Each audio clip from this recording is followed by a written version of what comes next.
வணக்கம். சுட்டி 360 அப்படிங்கிற சேனலுக்கு வரவேற்கிறது ரொம்ப மகிழ்ச்சியாக இருக்குது.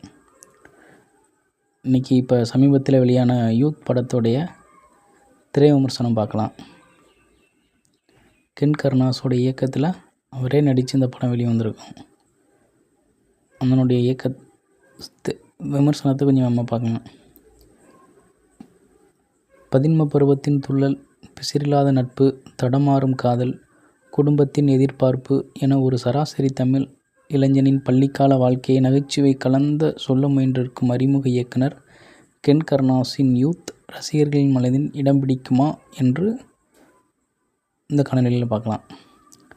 10ஆம் வகுப்பு பொதுத் தேர்வில் நூலிலேயே தேர்ச்சி பெறும் சராசரி மாணவன் தான் நம்ம பிரவீன் அப்படிங்கிற நம்ம அந்த கென் கருணாஸ். மகனுடைய எதிர்காலம் குறித்து கவலைப்படுறான். தாய் பேர் சரோஜா, அதான் தேவதர்ஷினி. கண்டிப்பான தந்தை உன்னிகிருஷ்ணன், சுராஜ் வெஞ்சாராமுடு என ஒரு நடுத்தர வர்க்க குடும்ப பெண்ணி தான் இவங்களுடைய குடும்பம். மேல்நிலை பள்ளியில் அடியடித்து வைக்கக்கூடிய பிரவீனுக்கு படிப்பை விடவும் காதலே லட்சியமாக இருக்குது.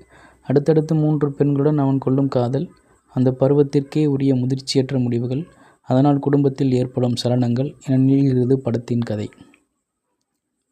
நாயகனாக நடித்து எழுதி இயக்கியிருக்கும் கென் கருணாஸ் நடிப்பில் டிஸ்டிங்ஷன் வாங்கிவிடுகிறார்.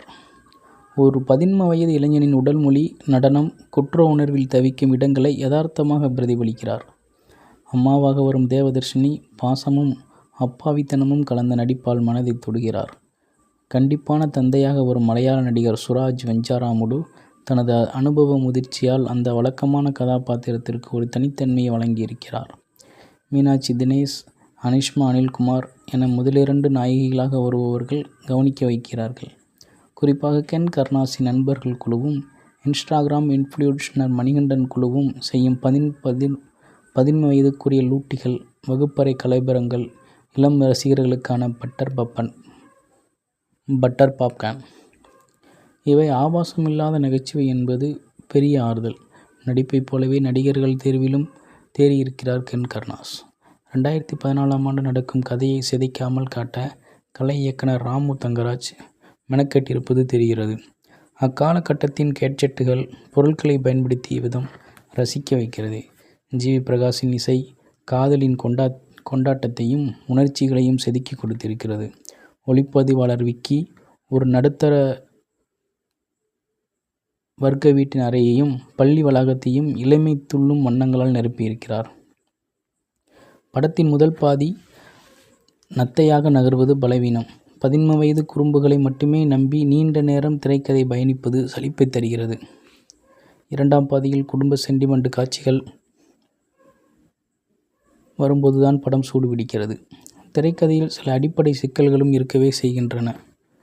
குறிப்பாக பள்ளி காதலை பிரதானமாக பேசும் 2K தலைமுறையின் குணவியல்புகளை பேசும் படத்தில் பெண்களின் பார்வையில் காதலை அணுகாத போதாமை அப்பட்டமாக தெரிகிறது.